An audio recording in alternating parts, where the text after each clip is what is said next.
Like Richmond is such a divided, well, it was such a divided city.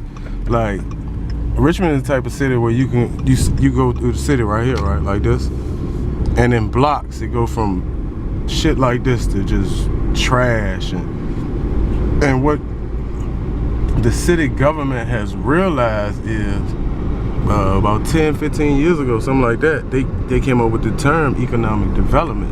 And what they realized was a lot of the very, very valuable property that was in Richmond that was sitting on very large parcels.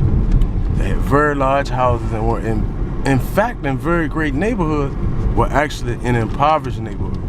So what they did was, they started a program called Blitz to Bloom.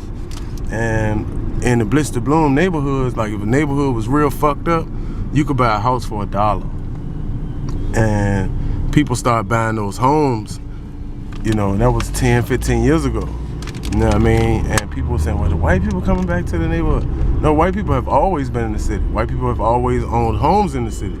It's just that now white people have thought about this shit and was like, you know what, communication-wise, as far as transportation-wise, accessibility, the city is being built up. You know, they putting shit on the river now.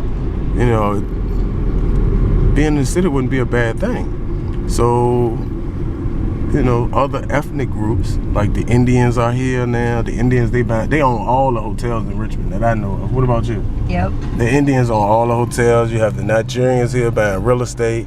And then you have the Mexicans, the Spanish. The Spanish, all of them are Mexican. You have Spanish people who are dominating. You keep it straight. They are dominating in construction. So where does that leave black people? At the bottom of the barrel. Now black people have houses they can't afford, real estate taxes they can't afford. They have beautiful homes, but the neighborhoods look like shit. And the city is moving towards economic development, so most of the black residents are getting bought out or selling out because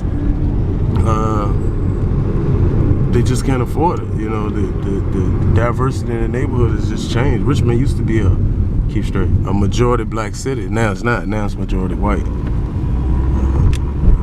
Construction is booming in Richmond. I'm talking about on the river, everywhere. You see things being built everywhere. Look at these new houses, this new development. You know, under the old mindset in Richmond, you know, in Virginia, period, they don't want to build nothing. They want to keep everything the same.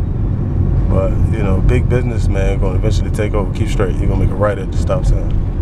See this north side. Now, see, we went from where all the people was white. Now you can start seeing, you know what I mean, a little bit more black people. Can't take a right. Keep straight. And make a right on the next street.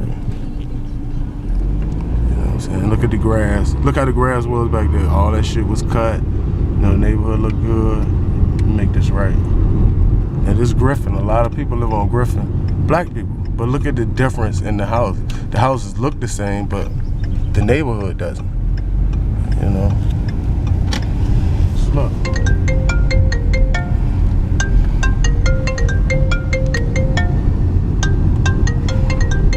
Landscape. Somebody trying to sell something. You know, these are still, you know, decent houses, but the further and further you go down, you gonna watch, you can tell who owns what. Now those houses, well, you know, a little bit, keep straight. Yeah, you can make the left, This lady's mile. You know, you see the change in the houses down there. Look how them houses don't look the same. Look at the siding on that house. Look at the grass, look at the alley. See, you see the difference? For real, that shit real.